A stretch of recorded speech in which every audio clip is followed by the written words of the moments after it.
চারিদিকে হোক প্রসার নেকির দাওয়াত, উম্মত হোক খোদা ভীরু হে রাসূল। أعوذ بالله من الشيطان الرجيم. بسم الله الرحمن الرحيم. تبارك الذي بيده الملك وهو على كل شيء قدير. الذي خلق الموت والحياة ليبلوكم أيكم أحسن عملا وهو العزيز الغفور. الذي خلق 7 سماوات طباقا ما ترى في خلق الرحمن من تفاوت فارجع البصر هل ترى من فطور ثم ارجع البصر كرتين ينقلب إليك البصر خاسئا وهو حسير. ولقد زينا السماء الدنيا بمصابيح وجعلناها رجوما للشياطين وأعتدنا لهم عذاب السعير. وللذين كفروا بربهم عذاب جهنم وبئس المصير. إذا ألقوا فيها سمعوا لها شهيقا وهي تفور تكاد تميز من الغيظ كلما ألقي فيها فوج سألهم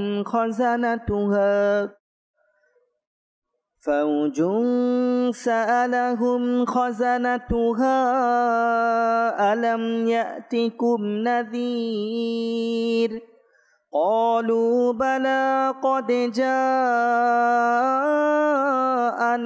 نذير فكذبنا وقلنا ما نزل الله من شيء إن أنتم إلا في ضلال كبير. وقالوا لو كنا نسمع أو نعقل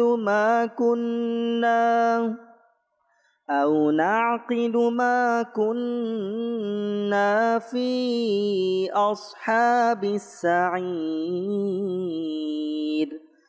فاعترفوا بذنبهم فسحقا لأصحاب السعير. إن الذين يخشون ربهم بالغيب لهم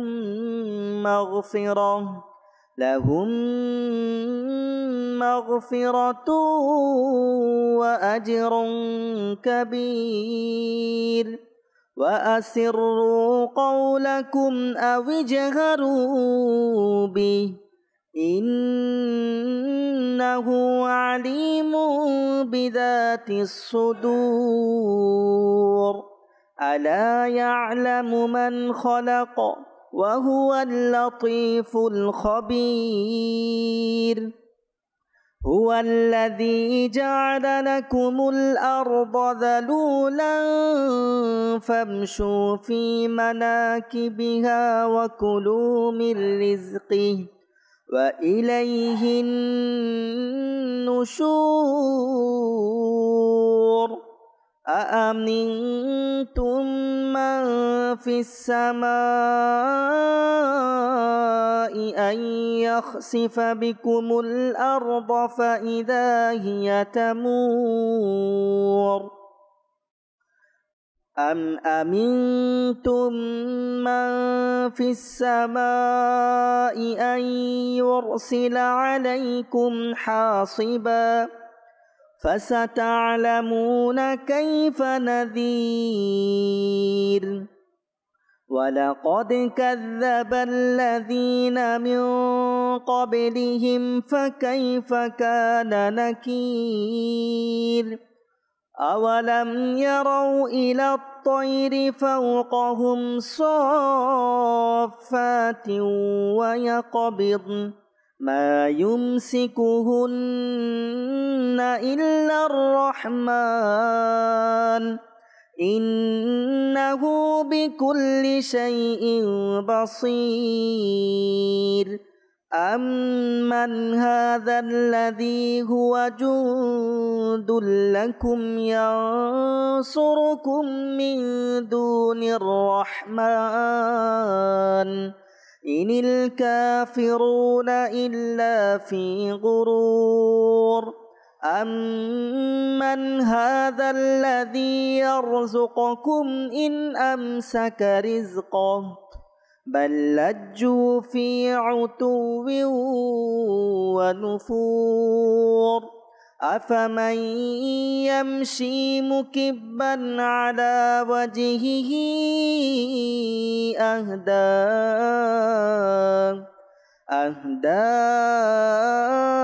أمن يمشي سويا على صراط مستقيم قل هو الذي أنشأكم وجعل لكم السمع والأبصار والأفئدة قليلا ما تشكرون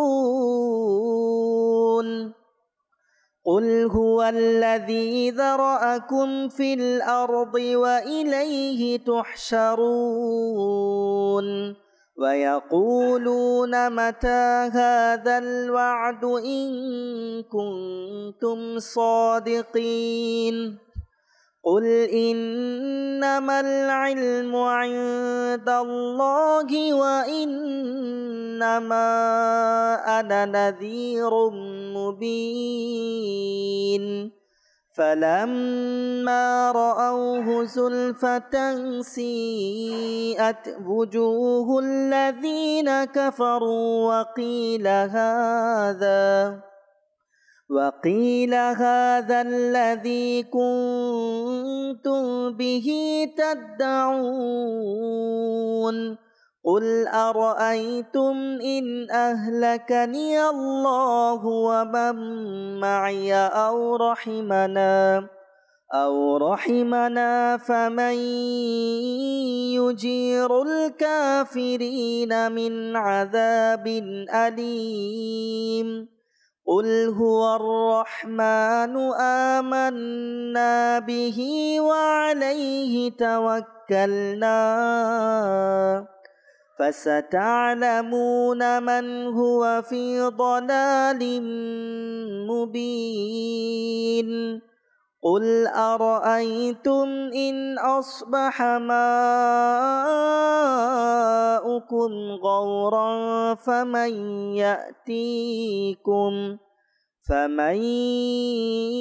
يأتيكم بماء معين الله يأتينا وهو رب العالمين صدق الله العظيم صلى الله على محمد صلى الله عليه وسلم صلى الله على محمد صلى الله عليه وسلم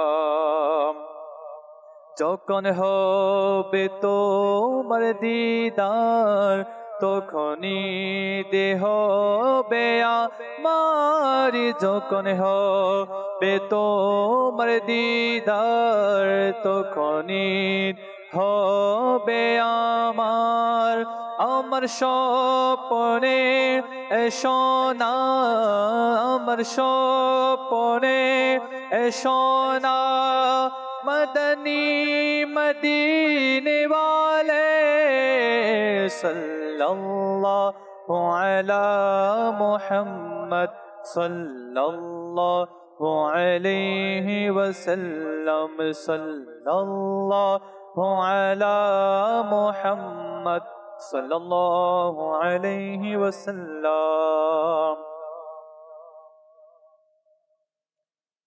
কি করে বলবো মদিনা কেমন কি করে বলবো মদিনা কেমন আমার লক্ষ্য জীবন শয়ন স্বপন আমার লক্ষ্য জীবন শয়ন স্বপন কি করে বলবো মদিনা কেমন আমার লক্ষ্য জীবন শয়ন স্বপন কি করে বলবো মদিনা কেমন আমার লক্ষ্য জীবন শয়ন স্বপন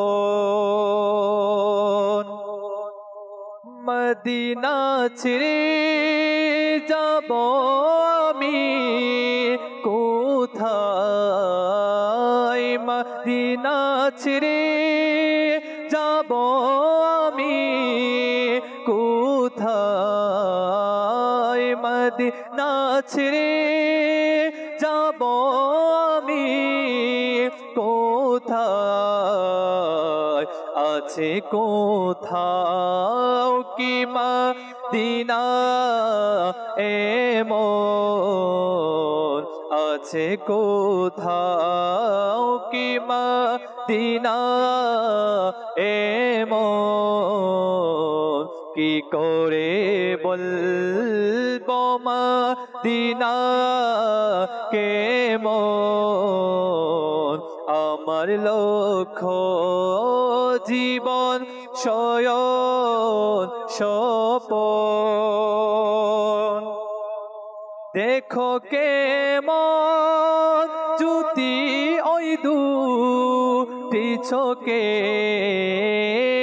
দেখো কেমন আকা দেখো কেমন জ্যোতি ওই দুটি চোখে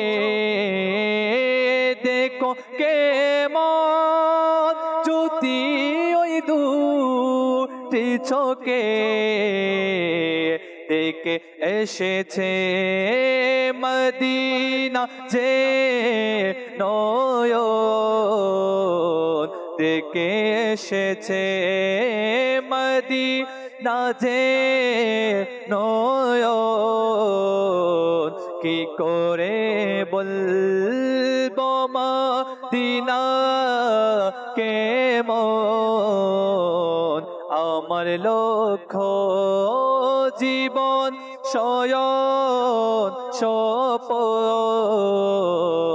আমার লক্ষ্য জীবন শয়ন স্বপন কি করে বলবো মদিনা কেমন নেই কো আমার বাসনা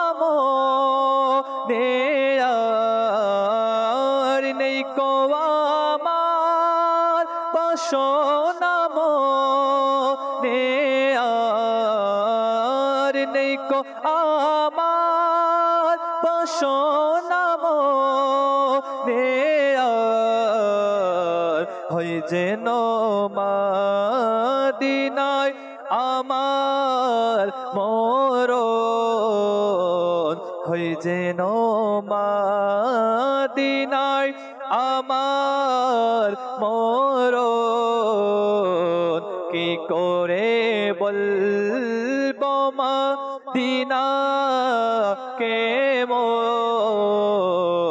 আমার লক্ষ্য জীবন শয়ন স্বপন, আমার লক্ষ্য জীবন শয়ন স্বপন। কি করে বলবো মদিনা কেমন, মন আমার মদিনা কেন জানো, মন আমার মদিনা কেন জানো, প্রিয় নবীর প্রেমে বেকুল এমন, প্রিয় নবীর আকা প্রিয় নবীর প্রেমে বেকুল এমন, প্রিয় নবীর প্রেমে বেকুল এমন। কি করে বলবো মদিনা কেমন, আমার লক্ষ্য জীবন শয়ন স্বপন, আমার লক্ষ্য জীবন শয়ন স্বপন। সাল্লু আলাল হাবিব সাল্লাল্লাহু তাআলা। আলহামদুলিল্লাহি রাব্বিল আলামিন, ওয়াসসালাতু ওয়াসসালামু আলা সাইয়্যিদিল মুরসালিন, আম্মা বা'দ। ফাআউযু বিল্লাহি মিনাশ শাইতানির রাজীম, বিসমিল্লাহির রহমানির রহিম। সবাই পড়ুন, আসসালাতু ওয়াসসালামু আলাইকা ইয়া রাসূলুল্লাহ ওয়া আলা আলিকা ওয়া আসহাবিকা ইয়া হাবিবাল্লাহ। الصلاة والسلام عليك يا نبي الله وعلى آلك وأصحابك يا نور الله। আল্লাহ পাকের সর্বশেষ নবী রসুল হাশমি সাল্লাল্লাহু আলাইহি ওয়াসাল্লাম ইরশাদ করেন, নিশ্চয় আল্লাহ পাক আমার কবরে একজন ফেরেশতা নিযুক্ত করেছেন, তাকে সমস্ত সৃষ্টির আওয়াজ শ্রবণ করার শক্তি দান করেছেন। কিয়ামত পর্যন্ত যে কেউ আমার উপর দরুদ শরীফ পাঠ করে, ওই ফেরেশতা তার নাম এবং তার বাবার নাম এভাবে বলে যে অমুকের পুত্র অমুক আপনি সাল্লাল্লাহু আলাইহি ওয়াসাল্লামের উপর দরুদ শরীফ পাঠ করেছে। কত সৌভাগ্যবান ওই সমস্ত ব্যক্তি যারা নবীর উপর দরুদ পড়ে, তাদের নাম, তাদের বাবার নাম রাসূল পাক সাল্লাল্লাহু আলাইহি ওয়াসাল্লামের দরবারে পেশ করা হয়। রাসূল পাক সাল্লাল্লাহু আলাইহি ওয়াসাল্লামের দরবারের একজন খাদিম, রাসূল পাক সাল্লাল্লাহু আলাইহি ওয়াসাল্লামের দরবারে একজন নিযুক্ত ফেরেশতা, যার শ্রবণ শক্তি এত বেশি সমস্ত সৃষ্টির আওয়াজ সে শুনতে পায়। নিম্নস্বরে দরুদ শরীফ পড়ি, বাংলাদেশ থেকে পড়ছি, পৃথিবীর পূর্ব পশ্চিম উত্তর দক্ষিণ থেকে নবীর উপর দরুদ শরীফ পাঠ করছে, তাহলে সে যদি শুনতে পায় তাহলে নবী করিম সাল্লাল্লাহু আলাইহি ওয়াসাল্লাম কেন শুনতে পাবে না? রাসূল পাক সাল্লাল্লাহু আলাইহি ওয়াসাল্লামের শান কেমন হবে? আল্লাহ পাক আমাদেরকে নবী করিম সাল্লাল্লাহু আলাইহি ওয়াসাল্লামের উপর দরুদ শরীফ পড়ার তৌফিক দান করুন। সবাই বলে আমিন। সাল্লু আলাল হাবিব সাল্লাল্লাহু তাআলা আলা মুহাম্মদ সাল্লাল্লাহু আলাইহি ওয়াসাল্লাম।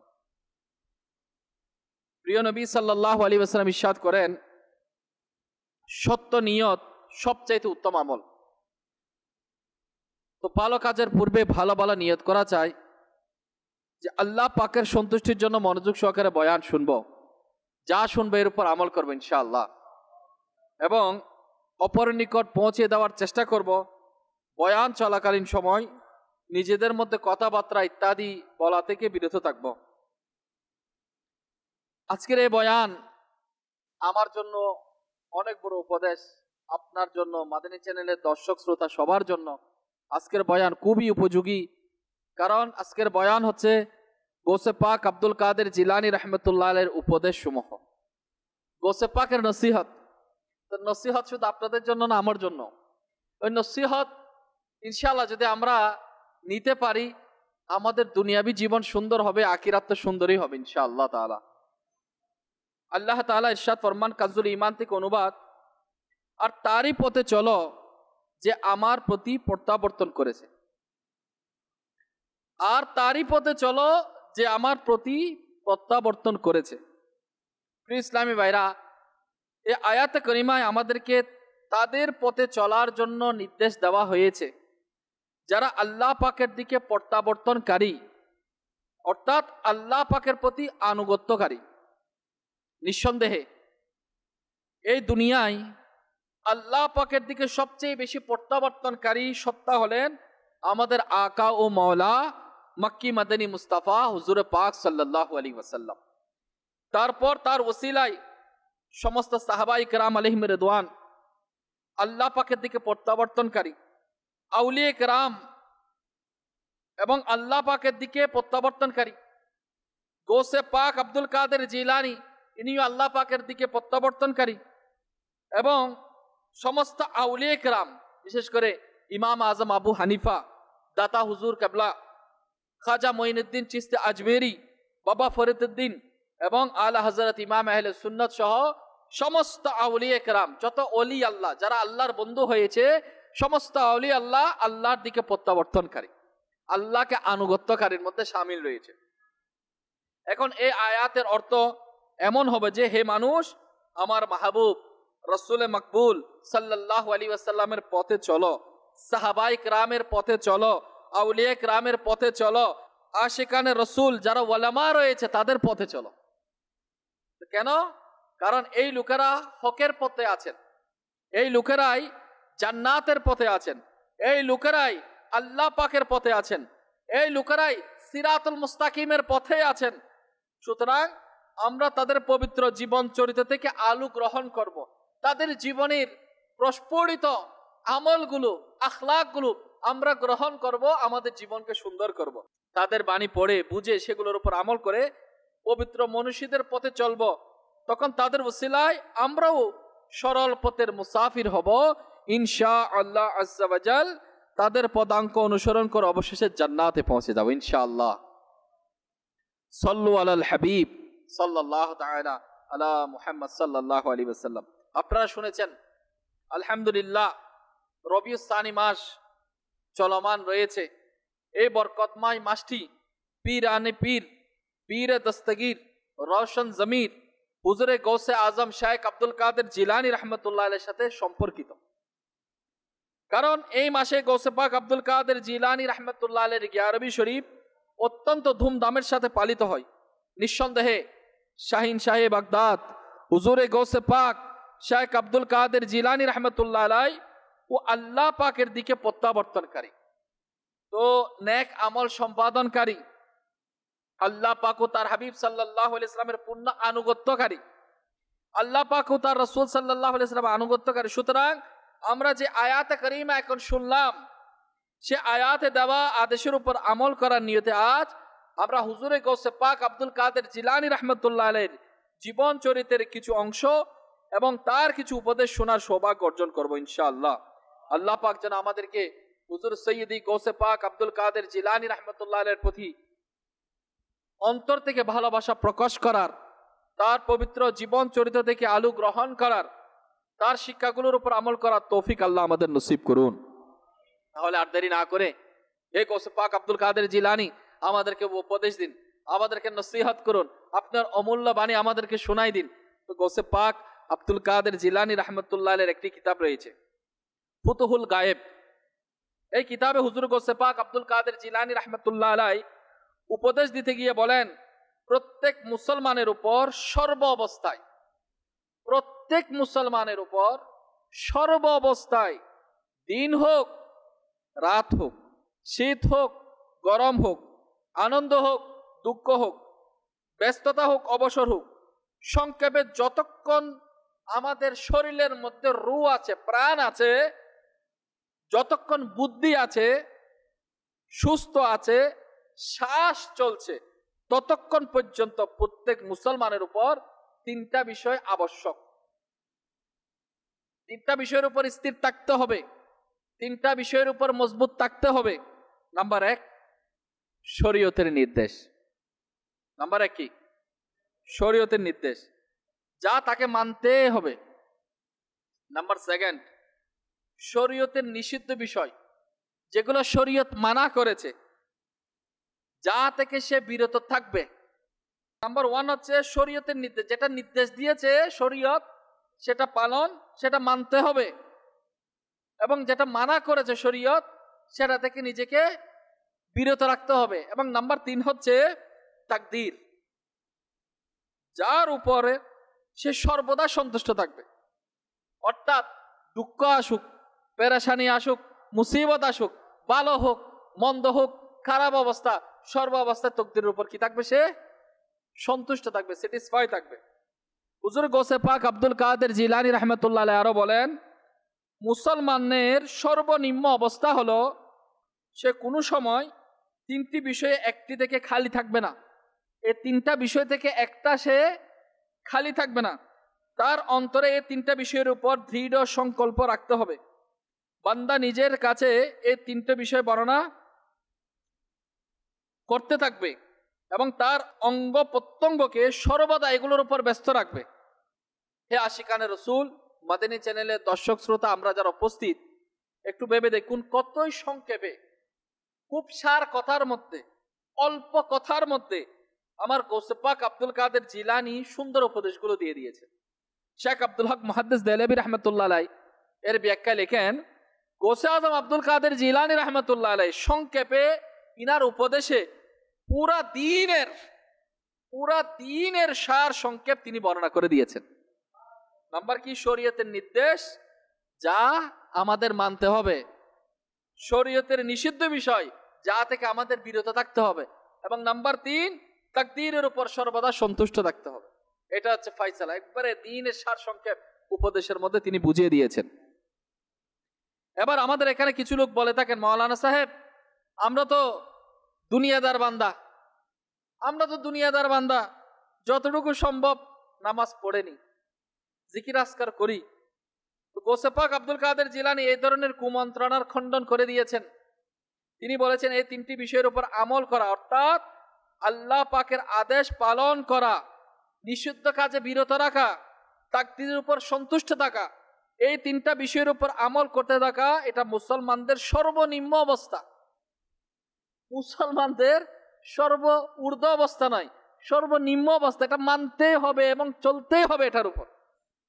এর অর্থ হলো যে ব্যক্তি কালেমা পড়েছে, এখন সে দুনিয়াদার হোক দিনদার হোক, ব্যবসায়ী হোক উকিল হোক, ডাক্তার হোক ব্যারিস্টার হোক, ধনী হোক গরিব হোক, সে বাদশা হোক ফকির হোক, সে যে পর্যন্ত সে কালেমা পড়েছে, তার ইমানের দৌলত নসিব হয়েছে, তার উপর আবশ্যক যে এই তিনটা বিষয়ের উপর সর্বদা সে আমল করবে।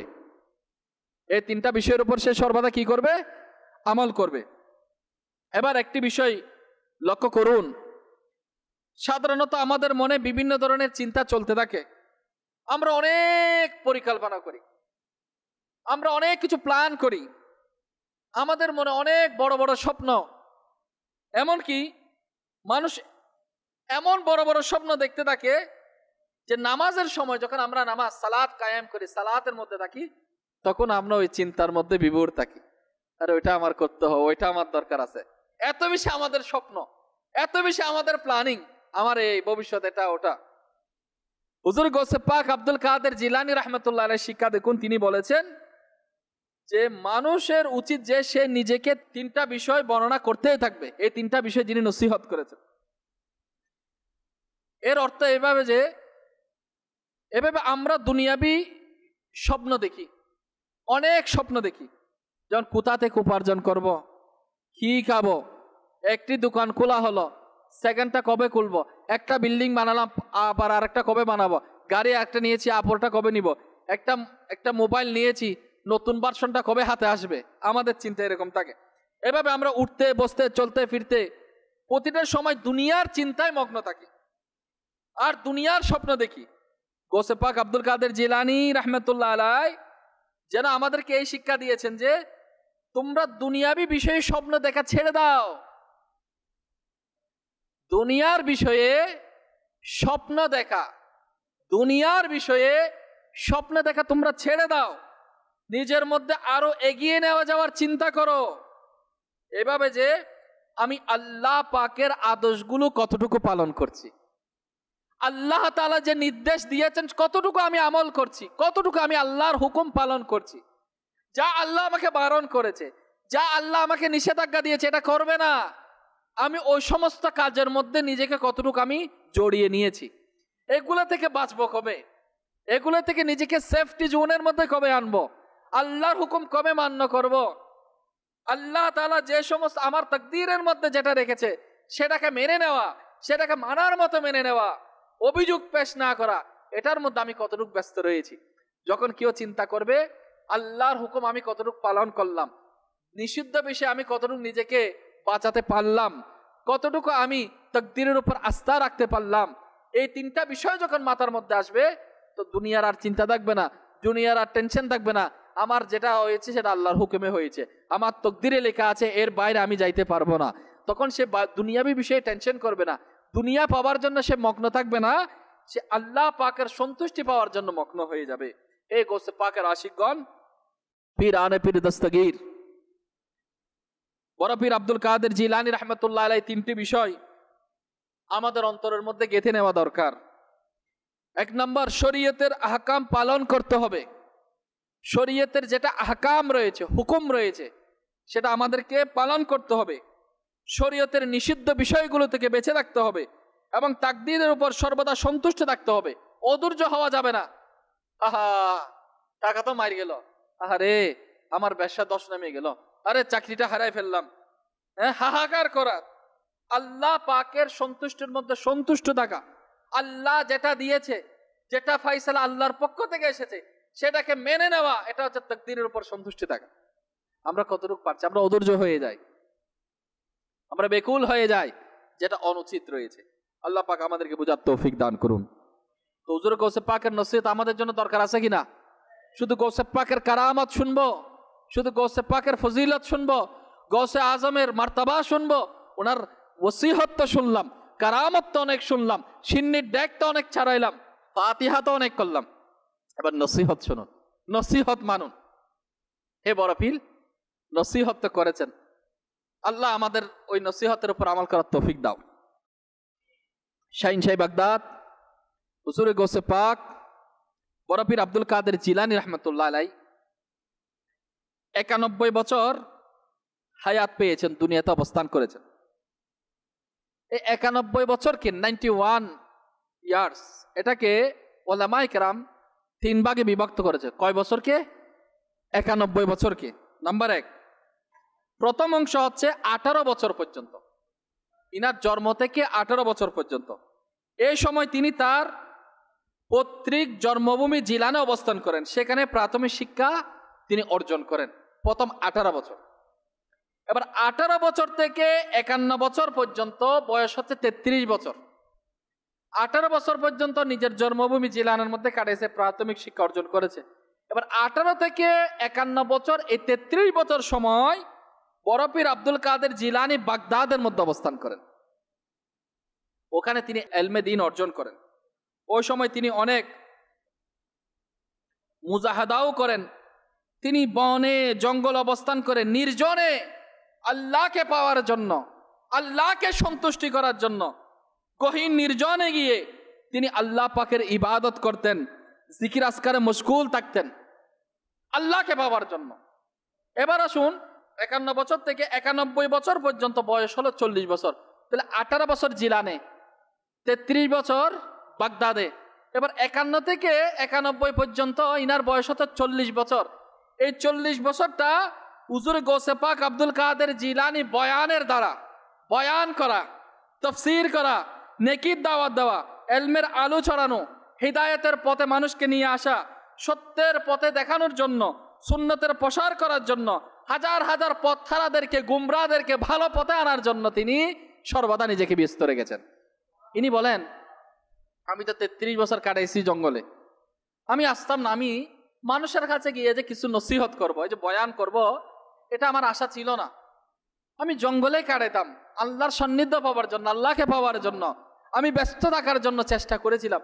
কিন্তু আল্লাহ পাকের হুকুমটা এরকম, ইশারাটা এরকম আসছে যে আমি যেন দ্বীনের দায়ী হই, মানুষকে নেকির দাওয়াতের সারা জাগানোর জন্য, মানুষ গুমরাহদেরকে সঠিক পথের দিশা দেখানোর জন্য, যারা অলসতার চাদরে রয়েছে তাদেরকে জাগরিয়ে তোলার জন্য আল্লাহর পক্ষ থেকে হুকুম আসছে আমি যত বয়ান শুরু করি, নসিহত শুরু করি। তাহলে শুরুতে নসিহত নয়, শুরুতে বয়ান নয়, শুরুতে নেকির দাওয়াত নয়। তিনার এর আগের বছর যদি দেখেন 33 বছর বাগদাদের মধ্যে ইলমে দ্বীন হাসিল করা, বন জঙ্গলের মধ্যে প্রায় 25 বছর তিনি কাটাইছেন। কিভাবে কাটাইছে এবার চিন্তা করেন। এর 18 বছর কাটাইছেন জিলানের মধ্যে, তাও প্রাথমিক শিক্ষা। এবার আসুন, এবার গৌসে পাক আব্দুল কাদের জিলানির দরস, বয়ান, এগুলোর রুটিনটা কি ছিল? বড় পীর আব্দুল কাদের জিলানী রাহমাতুল্লাহ আলাইহি সপ্তাহে 3 দিন বয়ান করতেন। কয়দিন? 3 দিন বয়ান করতেন। ইব্রাহিম ইবনে সাদ রাহমাতুল্লাহ আলাইহি বলেন, হুজুর সৈয়দ গৌসে পাক আব্দুল কাদের জিলানী উলামাদের পোশাক পরতেন এবং উচ্চ স্থানে যেমন মিম্বার ইত্যাদিতে বসে বয়ান করতেন। হুজুর গৌসে পাক আব্দুল কাদের জিলানী রাহমাতুল্লাহ আলাইহি বলেন, প্রথমে আমার কাছে 2-3 লোক বসত। কয়জন মাত্র? কয়জন? 2 থেকে 3 জন আমার মাহফিলের মধ্যে বসত। ধীরে ধীরে মানুষের ভিড় বাড়তে লাগলো। কত আর বাড়তে পারে? 2-3 জন যেখানে বসে কত সত্যানিক হবে আর কি, না না না, এমন নয়। বলছে মানুষ বাড়তে লাগলো, লোকেরা দূর দূরান্ত থেকে ঘোড়া করে, কচ্ছরে করে, উঠের মধ্যে সাওয়ারি হয়ে আমার বয়ান শোনার জন্য জড়ো হতে লাগলো। এমনকি সেই সময় প্রায় 70,000 মানুষের সমাবেশ সুবহানাল্লাহ আমার বয়ানের মধ্যে দেখা গিয়েছিল। কয় হাজার? প্রথমে ছিল কয়জন? 2 থেকে 3 জন। উনি মায়ুস হয় না, আল্লাহর হুকুম আসছে, মানুষকে হেদায়েতের দিকে আহ্বান করছে। 70,000 মানুষ, 700 মানুষ হলে মসজিদ গ্যাদারিং, 70,000 মানুষ বড় করে চিন্তা করেন কত বড় গ্যাদারিং। তো গৌসে পাক আব্দুল কাদের জিলানী রাহমাতুল্লাহ আলাইহি শাহজাদা হযরত আব্দুল ওয়াহাব রাহমাতুল্লাহ আলাইহি বলেন, গৌসে আজমের মাহফিলে বড় বড় ওলামা মাশায়েখ উপস্থিত থাকতেন। আম নয়, বড় বড় ওলামা মাশায়েখ উপস্থিত থাকতেন। তাদের মধ্যে 400 জন বড় বড় আলেম ছিলেন। আমাদের মাহফিল যখন করি দেখবেন শ্রোতা হয় 400 জন, হ্যাঁ, মাহফিলের মধ্যে তো 4000 হতে পারে। ইনার মাহফিলের মধ্যে উপস্থিত থাকতেন 400 আলেম উলামা। সুবহানাল্লাহ।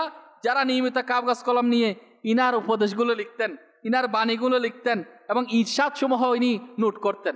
400 আলেম উলামা বসুক থাকতেন।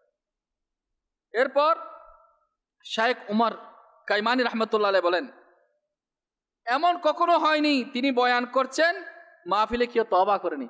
অর্থাৎ তিনি যখন বয়ান করতেন হাজার হাজার লোক তওবা করে নিতেন। তার বয়ান শুনে অবশ্যই কেউ না কেউ তওবা করত, আর অমুসলিমরা কলমা পড়ে মুসলমান হয়ে যেত। গৌসে আজম আব্দুল কাদের জিলানী রাহমাতুল্লাহ আলাইহি নিজে বলেন, আমার হাতে 5000-এরও বেশি অমুসলিম ইসলাম ধর্ম গ্রহণ করেছে এবং 1 লাখেরও বেশি গুনেহগার তওবা করেছে। লাখের ঊর্ধ্বে। তখন তো চ্যানেল ছিল না, মিডিয়া ছিল না, ফেসবুক ছিল না, ইউটিউব ছিল না। এখনকার সময় আর ওখানকার সময় আপনি একটু ক্যালকুলেশন করলে বুঝতে একটু কষ্ট হবে। এখন তো লাইট বাতি চলে। যারা ফানুস দেখেছে, যারা মোমবাতিতে লেখাপড়া করেছে, যারা চেরাকের বাতিতে আলোর মধ্যে জাল বুনেছে, তারা বুঝতে পারে একটু কষ্টটা তখন কেমন ছিল। এত সান, এত চার্জ লাইট, এত ডেকোরেশন, এগুলো আগে ছিল না। তো তৎকালীন সময় তো কষ্ট কেমন ছিল, কিভাবে এত লোকের সমাবেশ, কিভাবে মাইকিং হলো, কোন মেসেজ বার্তা হোয়াটসঅ্যাপে গ্রুপ কল দিয়ে দিল যে তাড়াতাড়ি চলে আসো সবাই। এলা হলো গৌসে আজম আব্দুল কাদের জিলানির শান। এগুলো আপনাকে চিন্তা করতে হবে, কেমনে এত লোক জড়া হয়। নসিহত, আরে 70,000 এরকম স্পিকার ছিল না। আমার স্পিকার একটু আওয়াজ কমাচ্ছে, আমি এনাদেরকে বললাম যে আওয়াজটা একটু বাড়াই দেন। আবার গৌসে পাক আব্দুল কাদের জিলানি সমাবেশে যদি লাখো শ্রোতা হয়, সামনের জন যেভাবে শুনতো, পেছনের জন্য একই আওয়াজ শুনতো। এটা হচ্ছে গৌসে আজম আব্দুল কাদের জিলানি। এদিকে যেমন শুনো উনিও যেমন শুনো, একটা মাইক নাই। আল্লাহ পাক এই জবানের মধ্যে তাসির দিয়েছেন, আওয়াজের মধ্যে আল্লাহ তাআলা কেমন শক্তি দান করেছেন যে প্রথম ব্যক্তি এবং শেষে যে বসে আছে তিনি একই শুনতে পারছেন। এখানে তো আরো অনেক কিছু আসছে যে গৌসে আজম আব্দুল কাদের জিলানির মেহফিলের মধ্যে মানুষ চটপট চটপট করতে করতে পরে গিয়ে বেহোশ হয়ে অনেকে মারাও যেত। আল্লাহ পাকের ভয়ে মারা যেত। আল্লাহ পাকের ভয় চলে আসতো, ডর চলে আসতো। এটা নসিহত করছে। একটু আপনি চিন্তা করেন, শরীয়তের নির্দেশ যেটা পালন করতে হবে, এখন যদি জিজ্ঞাসা আমরা পালন করি কিনা, তখন স্বাভাবিক একটা হচ্ছে আমার বলা, একটা হচ্ছে আমার বলা, একটা হচ্ছে কোনো পীর সাহেবের বলা, আর একটা হচ্ছে পীরানে পীর দস্তগীরের বলা। আমার নির্দেশ পালন করতে হবে। যে নিষিদ্ধ বিষয় থেকে নিজে, যেটা আল্লাহ বারণ করেছে সেটা থেকে, মানা করেছে সেটা থেকে আমাদেরকে বিরত থাকতে হবে। আমরা তো বিরত থাকতে পারছি না। আল্লাহ যেটা পালন করতে বলছে পালন করতে পারছি না, তো তকদিরের উপর বিশ্বাস তো রেখেছি, হাই হুতাশ তো আমাদের যাচ্ছে না। তা আমাদের মূল যেটা সর্বনিম্ন স্তর বলতেছে, এটার কন্ডিশন যদি হয়, তাহলে আল্লাহওয়ালা পরেজগার যাদেরকে আমরা ওলি আল্লাহ বুজুর্গ বলি, তারা ঊর্ধ্বতম অবস্থার মধ্যে আল্লাহকে কেমন মানার মতো মেনেছে। এটা হচ্ছে মুসলমানদের সর্বনিম্ন স্তরের একটা পয়েন্ট এনে দিয়েছেন। এগুলো তো সর্বসাধারণের জন্য মেনটেন করতে হবে। আল্লাহ আমাদেরকে দয়া করুক, আমাদেরকে গৌসে আজম আব্দুল কাদের জিলানের ফয়জান নসিব করুক। ইনার নসিহত যেটা আমাদের জন্য রয়েছে তার উপর আমল করার আল্লাহ আমাদের তৌফিক দান করুন। 544 হিজরির জমাদিউল আখির মাসের 11 তারিখ হুজুর গৌসে আজম আব্দুল কাদের জিলানী রহমতুল্লাহ আলাই তার মাদ্রাসায় বয়ান করেন। ওই সময় তিনি বলেন, হে ধনীরা যাদের মাল আছে, যদি দুনিয়া ও আখিরাতে কল্যাণ চাও, তাহলে তোমাদের সম্পদ দ্বারা গরিবদের প্রতি সহানুভূতি প্রদর্শন করো। দুনিয়া আখিরাতে যদি কল্যাণ চাও, তোমরা যারা গরিব আছে তাদের প্রতি দয়া প্রদর্শন করো। গৌসে আজম আব্দুল কাদের জিলানী রহমতুল্লাহ একটি হাদিস শরীফ বর্ণনা করেন। আল্লাহ পাকের শেষ নবী রাসূল পাক সাল্লাল্লাহু আলাইহি ওয়াসাল্লাম ইরশাদ করেন, আল্লাহ পাকের কাছে বেশি প্রিয় সে, আল্লাহ পাকের কাছে বেশি প্রিয় সে যে আল্লাহ পাকের পরিবারের বেশি উপকার করে। এবার গৌসে পাকের বরকতময় বয়ানের ব্যাখ্যা, ইয়াল শব্দটি আওয়াল থেকে এসেছে। এর অর্থ হলো মুখাপেক্ষিতা। যেসব মানুষের খরচাদি ব্যক্তির উপর আবশ্যক, যেমন স্ত্রী, সন্তান ইত্যাদি, তারা ব্যক্তির আয়াল হিসেবে পরিচিত। হুজুর গৌসে পাক আব্দুল কাদের জিলানী রহমতুল্লাহ আলাইহি তার বয়ানে যে হাদিস শরীফ উল্লেখ করেছেন, তাতে সমস্ত মানুষকে আল্লাহ পাকের আয়াল বলা হয়েছে। এর অর্থ হলো সমস্ত মানুষ আল্লাহ পাকের বান্দা, তার মুখাপেক্ষী। আল্লাহ পাকের আয়ত্তে সবাই, আয়ত্তের বাইরে কেউ নেই। আল্লাহ পাক সবার রিজিকের দায়িত্ব ব্যবস্থা করেছেন, তার অনুগ্রহ আমাদের উপর করেছেন। আল্লাহ পাক সবাইকে রিজিক দেন এবং সবার পালন কর্তা।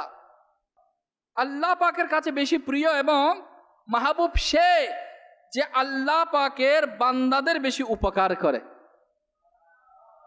আল্লাহ পাকের পরিবার মানে কি? পরিবার বলতে এটাই, আমরা তো সবাই আল্লাহ পাকের আয়ত্তে রয়েছি। আল্লাহ সুবহানাহু ওয়া তাআলা আমাদের পালন কর্তা, রিজিক দাতা, সবার পালন কর্তা। তো আল্লাহ সুবহানাহু ওয়া তাআলা এর কাছে আমরা সবাই মুখাপেক্ষী, আমরা আল্লাহ তাআলার মুখাপেক্ষী। তিনি হচ্ছেন রাজ্জাক। তো আল্লাহ পাকের আয়ালদের অর্থাৎ বান্দাদের যে বেশি উপকার করে, অর্থাৎ গরিবদের প্রতি কি রাখো? দয়া প্রদর্শন করো। ধনীরা, গৌসে পাকের নসিহত।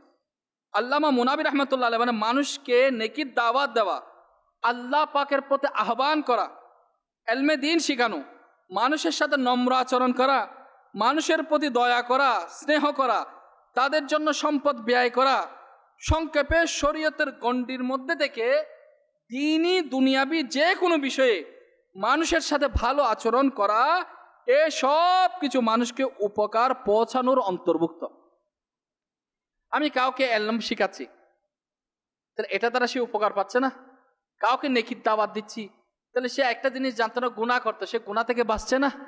এভাবে মানুষকে কল্যাণ দিয়ে স্নেহ করা, মহব্বত দিচ্ছি, বড়দেরকে শ্রদ্ধা করছি, মানুষের প্রতি সহনশীল হচ্ছি, এগুলোর মাধ্যমে উপকার দিত। সৃষ্টির প্রতি, আল্লাহ পাকের বান্দাদের প্রতি সহনশীল এবং তাদেরকে উপকার দেয় এমন কাজ করতে হবে। আমার গোসে আজম আব্দুল কাদের জিলানী রহমতুল্লাহ আলাইহি বরকতময় বয়ান উল্লেখিত হাদিস থেকে জানা গেল, মানুষকে সাহায্য করা, শুধু সাহায্য মানে টাকা দিয়ে সাহায্য করা না, মানুষকে সাহায্য করা, গরিব মিসকিন এতিমদের প্রতি সহানুভূতি দেখানো, তাদের উপকার করা আল্লাহ পাকের দরবারে প্রিয় হওয়ার একটা উত্তম আমল। আমরা কে কে গরিবদের প্রতি খেয়াল রাখবো? দয়া প্রদর্শন করব নাকি তারাই দিব? ভালোবাসা প্রদর্শন করব? আলহামদুলিল্লাহ, গৌসে পাক আব্দুল কাদের জিলানী রহমতুল্লাহ আলাইহি সহানুভূতিশীল ছিলেন, অত্যন্ত শফিক এবং দয়ালু ছিলেন। একবার আবু আবদুল্লাহ মুহাম্মদ ইবনে খিজর হুসাইনি রহমতুল্লাহ আলাইহি থেকে বর্ণিত রয়েছে, একদিন হুজুর সৈয়দি গৌসে পাক আব্দুল কাদের জিলানী রহমতুল্লাহ আলাইহির দৃষ্টিতে এক দুশ্চিন্তাগ্রস্ত ফকিরের উপর পড়ল, টেনশনওয়ালা ফকির। একজন মুসলমানকে দুঃখ চিন্তায় দেখে গৌসে আজম আব্দুল কাদের জিলানী অস্থির হয়ে গেলেন। জিজ্ঞাসা করলেন, তোমার কি হয়েছে? ফকির আরজ করল, আলী যা, দশলা নদীর ওপারে যেতে চাই, ওই পারে আমি যেতে চাই, কিন্তু আমার কাছে টাকা নাই, আমার কাছে মানি নাই। নৌকা চালক যিনি মাঝি রয়েছেন, তিনি ভাড়া ছাড়া আমাকে নিতে রাজি নয়। মাঝির এই আচরণে আমার মন ভেঙে গেছে। যদি আমার কাছে টাকা থাকতো তাহলে আমিও দাসলা নদী পার হতে পারতাম, আমাকে এভাবে হতাশ হইতে হতো না।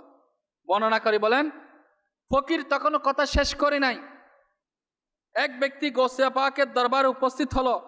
সে গৌসে পাকের খেদমতে একটি থলে উপহার হিসেবে প্রদান করলো। সে থলিতে 30টি দিনার, 30 দিনার বলতে 30টা স্বর্ণ মুদ্রা ছিল। স্বর্ণ মুদ্রার দাম আছে ভাই, একটা কয়েন চিন্তা করেন, একটা যদি টাকার, একটা 1 টাকার কয়েন, 5 টাকার কয়েন, এটা যদি স্বর্ণের হয়, এবার চিন্তা করেন দাম কেমন হবে, ভ্যালু। তো 30টা স্বর্ণ মুদ্রা ছিল। তো গৌসে পাক আব্দুল কাদের জিলানীর কাছে দিয়ে গেল। গৌসে আজম আব্দুল কাদের জিলানী সে 30 দিনার ওই গরিব অসহায়কে দিয়ে বললেন, এই সকল দিনার মাঝিকে দিয়ে দাও এবং বলে দাও সে যেন ভবিষ্যতে কোনো গরিবকে নদী পার হতে দিতে যাতে অস্বীকার না করে। যে পার হতে পারছে না তার হাতে দিয়ে বলছে, তুমি মাঝিকে দিয়ে দাও এই 30 দিনার, এবং বলে দাও ভবিষ্যতে যাতে কেউ কোনো গরিবকে সে টাকার কারণে যাতে পার করার ক্ষেত্রে অস্বীকৃতি না জানায়। আমার গৌসে আজমের দিলটা দেখেন, মনটা কত বড়। ইনি তো বড় পীর, আমরা বড় সাজি। আমরা কি সাজি? বড় সাজি, কিন্তু মনে বড় নয়। নেওয়ার জন্য সবাই বড়টাই চায়, কিন্তু মনে আমরা বড় নয়। দেওয়ার ক্ষেত্রে বড়টা আমাদের মন নাই, কলিজা বড় না। তো মানুষ গরিব অসহায় হতে পারে, গরিব অসহায় হতে পারে, কিন্তু মনের দিক দিয়ে বড় আছে এমন অনেক আছে। অনেকে টাকায় অনেক বড়, কিন্তু মনের দিক দিয়ে ছোট। তা আল্লাহ পাক আমাদেরকে মনের দিক দিয়ে বড় বানাক। আল্লাহর ওলিদের নিদর্শন দেখেন, গৌসে আজম আব্দুল কাদের জিলানী ইনি গরিবদের প্রতি সহানুভূতি ছিলেন। খাজা গরিব নেওয়াজ, টাইটেল হচ্ছে গরিব নেওয়াজ। গরিবদেরকে এত বেশি খাওয়াতেন, লঙ্গর খাওয়াতেন, গরিবদের খেয়াল রাখতেন, ইনি গরিব নেওয়াজ। ওলি আল্লাহ বুজুর্গগণ গরিবদের খেয়াল রাখতেন, আর আমরা গরিবদের তাড়াই দিই। হ্যাঁ, যে টাকা পয়সা বেশি দিতে পারে, মসজিদে দান খয়রাত বেশি করতে পারে, তারা সম্মানের একবারে আকাশে উঠবে। একজন কম দিতে পারে, তাকে দেখবেন মানুষ কিভাবে তার দিকে খেয়ালটা কেমন, দৃষ্টিপাতটা কেমন। অর্থাৎ প্রত্যেক মুসলমানের প্রতি দৃষ্টিপাতটা ঠিক সমানভাবে হতে হবে। আল্লাহ কাউকে তৌফিক দিয়েছেন, সে তার তৌফিক অনুসারে সে কতটুকু দিতেছে। একজন ধনাঢ্য সেও দিচ্ছে, কিন্তু তার তৌফিক অনুসারে সে কতটুকু দিচ্ছে। অ্যামাউন্টটা বড় হতে পারে, টাকার অ্যামাউন্টটা বড় হতে দানের ক্ষেত্রে, কিন্তু তাকে আল্লাহ যতটুকু দিয়েছেন সেই মোতাবেক হচ্ছে কিনা যদি একটু ক্যালকুলেট করেন, সেটা খুবই নগণ্য। আল্লাহ পাক বুঝার তৌফিক দান করুক। তো 544 হিজরির 10ই শাওয়াল মুকাররম রবিবার দিন ছিল।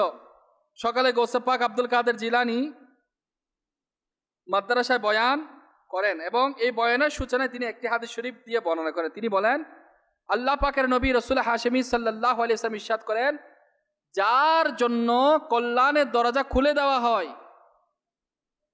যার জন্য কল্যাণের দরজা খুলে দেওয়া হয়, তার উচিত যে সে ঝাঁপিয়ে পড়ে কল্যাণের সে দরজায় প্রবেশ করা। তাড়াতাড়ি গেট খুলো ভাই, জুমার দিন কোন রকম চাপে চুপে যদি ঢুকে যাইতে পারে, এসির মধ্যে ঠান্ডা নিচতলায়, আরে উপরের তলায় এসি নাই, কোন রকম ঢুকে যাইতে পারলে বলো এই গেট খোলা, এ তাড়াতাড়ি যাও, বলে কিনা মানুষ, একটা আরামে বসার জন্য। আল্লাহ তাআলা যার জন্য কল্যাণের দরজা খুলে দেয়, হাদিসে পাকটা বর্ণনা করতেছে গৌসে আজম আব্দুল কাদের জিলানী, তো ওই ব্যক্তির উচিত কল্যাণের দরজায় ঝাঁপিয়ে পড়ে যাতে সে প্রবেশ করে নেয়, কারণ সে জানে না যে এই দরজা তার জন্য কখন বন্ধ করে দেওয়া হয়। আমি জানি না কল্যাণের দরজা আল্লাহ খুলে দিয়েছে, কতটুকু কল্যাণ আমি অর্জন করলাম, কল্যাণের গেট দিয়ে কবে আমি প্রবেশ করলাম, আমি কতটুকু নিতে পারলাম, দেখা যাচ্ছে না। দিন যাচ্ছে, রাত যাচ্ছে, সময় যাচ্ছে। বড় নিয়ামত পেয়েছি দাওয়াত ইসলামী অর্গানাইজেশন, একটা নিয়ামত। বলি আল্লাহর সোহবতে বসে একটা নিয়ামত। বুজুর্গানে দ্বীনের ওলামায়ে সুন্নতের বৈঠকে মেহফিলে বসে, এটা বড় নিয়ামত। আমি অর্জন কি করলাম? আল্লাহ আমার উপর কল্যাণ করেছে বিদায় আমি এরকম মজলিসটা পেয়েছি। আমি অর্জন কি করলাম? আমি প্রবেশ করতে পারলাম কিনা কল্যাণের দরজা দিয়ে? কখন বন্ধ হয়ে যায়? অনেক অসংখ্য মানুষ আমলদার ছিল, সুন্নত আমিলদার ছিল, জজবাওয়ালা ছিল, নাতকা ছিল, কারি ছিল, তাহাজ্জুদ গুজার ছিল, আজকে তার নামই নাই, দাড়িও নাই, কিচ্ছু নাই, আমল কামাল কোথায় চলে গেছে? কল্যাণের দরজা কখন বন্ধ হয়ে যায় আমি জানি না, আপনি জানেন না। সেজন্য আমরা সবাই কল্যাণের দরজায় ঢুকে যাবো ইনশাআল্লাহ। হাদিসে পাক বর্ণনা করার পর গৌসে পাক আব্দুল কাদের জিলানীর নসিহত শুনুন, হে মানুষরা ঝাঁপিয়ে পড়ো, যতক্ষণ জীবনের দরজা খোলা আছে নিজেদের শ্বাস প্রশ্বাসকে গনিমত জানো, শীঘ্রই এ দরজা বন্ধ করে দেওয়া হবে। যতক্ষণ তোমাদের শক্তি সাহস আছে নেক আমলকে গনিমত জানো, যতক্ষণ তওবার দরজা খোলা আছে এই তওবাকে গনিমত জানো, দোয়ার দরজা খোলা আছে দোয়াকে গনিমত জানো, নেক লোকের সহচর্যে বসার দরজা খোলা আছে তাকে গনিমত জানো। অফারটা পাইছি তো, আরে অফারটা তাড়াতাড়ি বড়, এই যে ইন্টারনেটের অফার, আরে অফারটা তাড়াতাড়ি নিয়ে নাও, আরে লটারি যদি উঠে যায়, আরে না এটা নিয়ে নাও, এই অফারটা আসবে না, আরে জমি বিক্রি হচ্ছে এটা তাড়াতাড়ি নিয়ে নেয়, সুযোগ তার পাবে না, আরেকজন নিয়ে নিবে। যখন মানুষ অফার পায় ঝাঁপিয়ে পড়ে দুনিয়ার দিকে। কিন্তু গৌসে পাক বলেন তওবার দরজা এখনো খোলা আছে, তওবারটা গনিমত জানো, নেকির কাজ করার সুযোগ আছে, এটাকে গনিমত জানে, সেটাকে অর্জন করো। হে মানুষরা তোমরা যে ক্ষতি করেছো তা পূরণ করো, যে ক্ষতি তোমরা করেছো সেটা কি করো? ঘাটতিগুলা পূরণ করো। যে গুনাহের নাপাকি জামার মধ্যে লাগিয়েছো সেটা ধুয়ে ফেলো, যে মন্দ কাজ করেছো তা ঠিক করো, অন্তরে যে গুনাহের কালিমা ছড়িয়েছো তা পরিষ্কার করো, যা অন্যায়ভাবে নিয়েছো তা ফিরিয়ে দাও। তোমাদের মালিক ও মাওলা আল্লাহ পাকের অবাধ্য থেকে ফিরে আসো, আল্লাহ পাকের দরবারে উপস্থিত হও। এখানে কেউ নেই, শুধু আল্লাহ পাক আছেন। যদি তোমরা তার দরবারে উপস্থিত হও তবে তার বান্দা। যদি তোমরা সৃষ্টির দিক থেকে মুখ করো তাহলে ধন সম্পদে মগ্নে আছো। আল্লাহ পাকের দরবারে উপস্থিত না হও, আল্লাহ পাককে ভুলে বসে আছো, তাহলে আল্লাহ পাকের বন্দেগী করছো না, সৃষ্টির বান্দা হয়ে আছো, সৃষ্টির গোলাম হয়ে আছো। তো আমরা সৃষ্টির কেন গোলাম হব? যে রবের গোলাম হতে হবে, যে রবের দরবারে উপস্থিত হতে হবে, তার দরবারে একটু লাব্বাইক বলে হাজির দিয়ে দিই। আল্লাহ তুমি কি হুকুম পালন করেছো? লাব্বাইক আল্লাহুম্মা লাব্বাইক, এটা মানে ওখানে গিয়ে কাবা শরীফের ওই লাব্বাইক না। লাব্বাইক এটার অর্থই হচ্ছে আল্লাহ তুমি যা হুকুম করেছো আজকে থেকে সেটা পালন করো, এটার জন্য আমি লাব্বাইক। তুমি যা মানা করেছো তা আজকে থেকে আমি ওই মানা করা কাজের দিকে আমি হাত বাড়াবো না। এটাই হচ্ছে লাব্বাইক, লাব্বাইক আল্লাহুম্মা লাব্বাইক। এটা সারমর্ম হচ্ছে এটা, যেটা আমরা ঘুরে ঘুরে কাবা শরীফে তাওয়াফ করার সময় লাব্বাইক বলে না, এটার অর্থ অনেক। আর গৌসে পাকের নসিহতের মধ্যে 3টা পয়েন্টের মধ্যে প্রথমে যেটা বলেছি, এই 3টা পয়েন্টের মধ্যে পুরা মুসলমানের সবকিছু চলে আসছে, দ্বীনের সারমর্ম চলে আসছে। এরপর গৌসে পাক আব্দুল কাদের জিলানী বলে, হে মানুষ, অলসতা করো না, কারণ অলসতা সর্বদা বাঞ্ছনা এবং লজ্জার কারণ। তোমার আমলগুলো ভালো করো, আল্লাহ পাক দুনিয়া আখিরাতে তোমার উপর অনুগ্রহ করবেন। হুজুর গৌসে পাক আব্দুল কাদের জিলানী তার বয়ান অব্যাহত রাখেন, তার বয়ান জারি রাখেন, আর বলেন, হে মানুষেরা, যখন তোমাদের মৃত্যু আসবে তোমরা অলসতার ঘুম থেকে জাগ্রত হবে। এটাও জানিয়ে দিচ্ছেন, যখন মৃত্যু আসবে তুমি জাগ্রত হয়ে যাবে, কিন্তু তখন জাগ্রত হয়ে তোমার কোনো লাভ হবে না। হে মানুষ, খারাপ মানুষের সঙ্গ তোমাকে ভালো মানুষের প্রতি খারাপ ধারণা পোষণকারী বানিয়ে দিয়েছে। খারাপ মানুষের সাথে আসো, খারাপ মানুষের কাছে থাকার কারণে ভালো মানুষ সম্পর্কে তুমি খারাপ ধারণা পোষণকারী হয়ে গিয়েছো। আল্লাহ পাকের কিতাব এবং সুন্নতে মুস্তাফার আলোতে জীবন যাপন করো, সফলতা তোমার কদম চুম্বন করবে। আজকে খাজা গরিবে নওয়াজ, শাহ আমানত, শাহ আলী বাগদাদি, শাহজালাল ইয়ামেনি, তারা এগুলোর উপর আমল ছিল, কদম তাদের চুম্বন করে। তারা দুনিয়াকে চুম্বন করে নাই, পুরো দুনিয়াদার মানুষ ওখানে গিয়ে চুম্বন করে। আমরা উদাসীনতা থেকে জাগ্রত হতে হবে। আল্লাহ পাককে এমন ভাবে লজ্জা করো যেমন ভাবে লজ্জা করার হক রয়েছে। উদাসীনতায় তোমরা এমন সময় নষ্ট করো না, তোমরা এমন সম্পদ নিয়ে ব্যস্ত রয়েছো, জমা করার জন্য ব্যস্ত রয়েছো, তোমরা ব্যবহার করবে না। এমন স্বপ্ন দেখো যা তোমরা পৌঁছাতে পারবে না, এমন অট্টালিকা তৈরি করো যেখানে তোমরা চিরকাল থাকতে পারবে না। এই সব কিছু তোমাদেরকে আল্লাহ পাকের দরবারে উপস্থিত হওয়া থেকে উদাসীন করে দিয়েছে। জমাও জমাও জমাও, ভবিষ্যৎ ভবিষ্যৎ ভবিষ্যৎ ভবিষ্যৎ করতে করতে তোমাকে উদাসীন করে দিয়েছে। তো যে স্বপ্ন দিয়ে আমার কাজ হবে না, যে প্ল্যান করতে করতে ভবিষ্যৎ আমার কিছু কাজে আসবে না, আমরা ওই প্ল্যান নিয়ে ব্যস্ত আছি, যেগুলো আমাদেরকে উদাসীন করে দিয়েছে। গৌসে পাক আব্দুল কাদের জিলানী রহমতুল্লাহ আলাইহি তার বয়ানের ধারা আরো এগিয়ে নিয়ে বলেন, এতে কোনো সন্দেহ নাই যে সমস্ত কল্যাণ আল্লাহ পাকের কাছে রয়েছে এবং সমস্ত অকল্যাণ গায়রুল্লাহর অর্থাৎ আল্লাহ পাকের শত্রুদের কাছে রয়েছে। অকল্যাণ হচ্ছে আল্লাহ পাকের শত্রুদের কাছে, আর কল্যাণ আল্লাহ পাকের কাছে। কল্যাণ এতে রয়েছে আল্লাহ পাকের দরবারে উপস্থিত হও, আল্লাহ পাকের ইজ্জতের দরবার থেকে দূরে পালানোর মধ্যে কেবল অকল্যাণই রয়েছে। হে মানুষরা, তোমাদের উপর আবশ্যক যে মৃত্যুকে স্মরণ করো, বিপদে ধৈর্য ধারণ করো, সর্বাবস্থায় আল্লাহ পাকের উপর ভরসা রাখো। যখন এই 3টা গুণ তোমাদের মধ্যে পরিপুষ্টভাবে সৃষ্টি হয়ে যাবে, তখন তোমাদের মৃত্যু এমন অবস্থা আসবে যে মৃত্যুকে স্মরণ করার কারণে তোমরা দুনিয়া ত্যাগী হয়ে যাবে। দুনিয়াকে তোমরা ত্যাগ করবে, ধৈর্যের মাধ্যমে তোমরা আল্লাহ পাকের দরবার থেকে কাঙ্ক্ষিত পুরস্কার পাবে এবং তাওয়াক্কুলের মাধ্যমে আল্লাহ পাকের সাথে তোমাদের সম্পর্ক দৃঢ় হয়ে যাবে। এবার গৌসে পাক আব্দুল কাদের জিলানী উপদেশ দিতে গিয়ে 4টা দ্বীনের ক্ষতি সাধনকারী 4টা বিষয় আমাদেরকে জানিয়ে দিয়েছেন।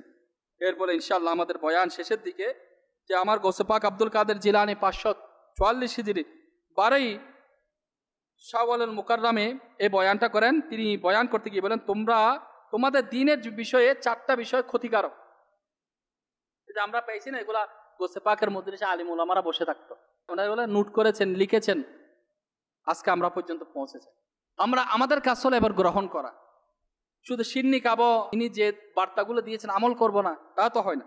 নাম্বার 1, তোমরা তোমাদের জ্ঞান অনুযায়ী আমল করো না, যেগুলো আমাদেরকে দ্বীনের জন্য কি করে, ক্ষতি করে। কি ক্ষতি করে? 1 নম্বর, নিজের জ্ঞান অনুযায়ী তোমরা আমল করো না, এটা দ্বীনের জন্য ক্ষতিকারক। নাম্বার 2, তোমরা যা জানো না তা করো। যেমন অজ্ঞতার কারণে গুনাহকে তোমরা নেকি মনে করো এবং নেকিকে তোমরা গুনাহ মনে করো। আমরা যা জানি না তাই করি, অথচ করার আগে দেখতে হবে এটা আমার করা লাগবে কিনা, এটা আমার করা জরুরি কিনা, এটা শরীয়ত আমাকে নির্দেশ দেয় কিনা, না মানা করে। আচ্ছা, নাম্বার 3, তোমরা যা জানো না তা শিখতে চেষ্টা করো না, অজ্ঞ রয়ে যাও। একটা জিনিস জানি না জানি না জানি না বলে জিন্দগি পার করবেন, জানার তো আপনি চেষ্টা করেন। এবং নাম্বার 4, তোমরা মানুষের জন্য দ্বীনি এলমের পথে বাধা সৃষ্টি করো। হে মানুষরা, তোমাদের অবস্থা এই যে জ্ঞান ও জিকিরের মজলিসে কখনো কখনো যাও। জ্ঞানু জিকিরের মজলিসে গোস্তে আজম বলে কখনো কখনো যাও, নিয়মিত যাও না। আর যখন বয়ানকারীর বয়ান শুনো তখন তা থেকে উপদেশ গ্রহণ করো না, বরং তার ভুল বের করো, যেটা আমাদের বর্তমান নেচার। বয়ানের কি বলছে সেটা না, বয়ানের ভুল খোঁজার জন্য বসে আছে, তার উপর হাসো ঠাট্টা করো। এই কাজ থেকে তওবা করো। আল্লাহ পাকের শত্রুদের মতো হইও না, যা শুনো তা থেকে উপদেশ গ্রহণ করো। তোমাদের উপর আবশ্যক যে নেকি করো, ইখলাসের সাথে করো। আলহামদুলিল্লাহ, আমার গৌসে আজম বলেন ইলমের মজলিসে, জিকিরের মেহফিলে সর্বদা বসার জন্য, রেগুলার করার জন্য।